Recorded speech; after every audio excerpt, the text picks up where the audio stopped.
Assalamualaikum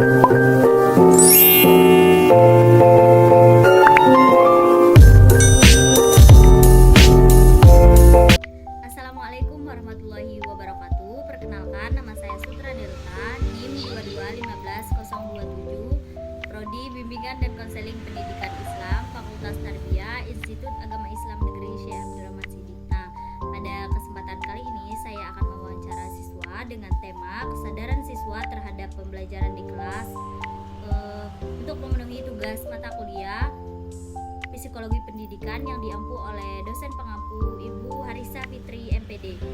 Sebelum itu saya ingin menjelaskan apa itu pembelajaran terlebih dahulu. Pembelajaran merupakan bantuan yang diberikan kepada peserta didik agar terjadi proses perolehan ilmu dan pengetahuan. Dengan kata lain, pembelajaran adalah proses untuk membantu peserta didik agar dapat belajar dengan baik. Nah, di samping saya sudah ada narasumber pertama. Silakan Anda memperkenalkan diri. Perkenalkan, nama saya Devi Oktaviana, kelas 11 Multimedia, asal sekolah SMK 1 Payung. Oke, di sini saya ingin mewawancarai Anda. Pertanyaan pertama, apakah proses pembelajaran di kelas dapat terganggu apabila kondisi kelas tidak kondusif atau ricuh? Ya, jika kondisi kelas tidak kondusif atau ricuh dapat mengganggu pembelajaran dan dapat mengganggu konsentrasi. Oke, dengan kondisi kelas yang tidak kondusif artinya membuat para siswanya menjadi tidak konsentrasi. Untuk pertanyaan kedua, bagaimana tanggapan Anda jika fasilitas di sekolah belum memadai, contohnya di kelas saja seperti tidak adanya kipas angin? Nah, dengan itu apakah proses pembelajaran di kelas bisa berjalan dengan lancar?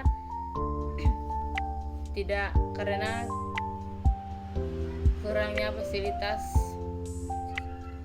di kelas seperti kipas angin dapat membuat pembelajaran terganggu dan merasa panas. Oke, artinya akan terganggu dan dapat membuat proses pembelajaran tidak berjalan dengan lancar ya. Untuk pertanyaan yang ketiga, bagaimana kondisi kelas pada saat pembelajaran berlangsung pada saat di sekolah kalian? Kondisi kelas pada saat pembelajaran berlangsung terkadang tertib dan terkadang juga berisik atau ricuh dan tidak kondusif. Artinya sesuai kondisi kelas pada saat itu ya. Untuk pertanyaan keempat, menurut Anda kondisi kelas yang seperti apa dapat membuat para siswanya nyaman saat berada di kelas? Menurut saya, kondisi kelas yang dapat siswa nyaman pada saat belajar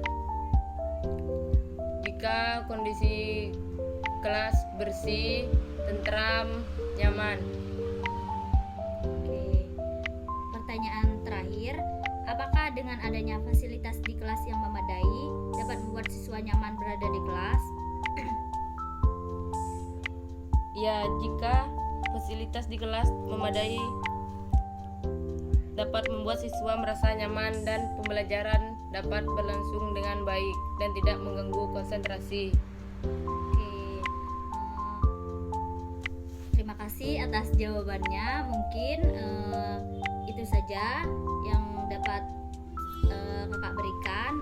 Terima kasih telah berpartisipasi dalam wawancara kali ini. Saya ucapkan terima kasih. Nah, di samping saya sudah ada narasumber kedua. Silakan perkenalkan diri Anda. Perkenalkan, nama saya Rati Riandiani dari kelas 11 TKJ asal sekolah SMKN Negeri 1 Payung. Baiklah, di sini saya akan menanyakan beberapa pertanyaan. Yang pertama, bagaimana cara Anda mengkondisikan kelas yang ricuh tanpa adanya seorang guru? Menegur teman-teman yang ricuh agar dapat diam dan menghargai kelas-kelas yang belajar. Yang kedua, menurut Anda bagaimana cara Anda menjaga lingkungan sekolah serta cara menjaga fasilitas di kelas?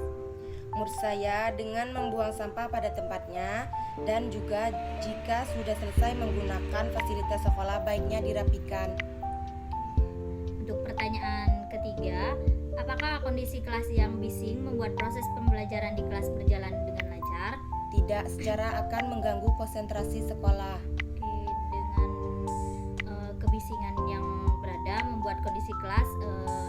pembelajarannya tidak berjalan dengan lancar ya. Untuk yang keempat, menurut Anda apakah selama proses pembelajaran di kelas kamu mengerti yang dijelaskan guru? Kadang juga mengerti dan kadang-kadang tidak. Oke. Untuk pertanyaan terakhir, apakah proses pembelajaran di kelas dapat terganggu apabila kondisi kelas tidak kondusif atau ricuh? Tidak secara akan mengganggu konsentrasi belajar yang dimulai. Oke, dengan kondisi kelas yang kurang kondusif artinya pembelajaran di kelas tidak dapat berjalan dengan lancar. Oke, terima kasih narasumber kedua telah bersedia diwawancara dan berpartisipasi dalam video wawancara kali ini. Mungkin itu saja yang dapat saya sampaikan, kurang dan lebihnya saya mohon maaf. Saya akhiri, wabillahi taufiq wal hidayah. Wassalamualaikum warahmatullahi wabarakatuh.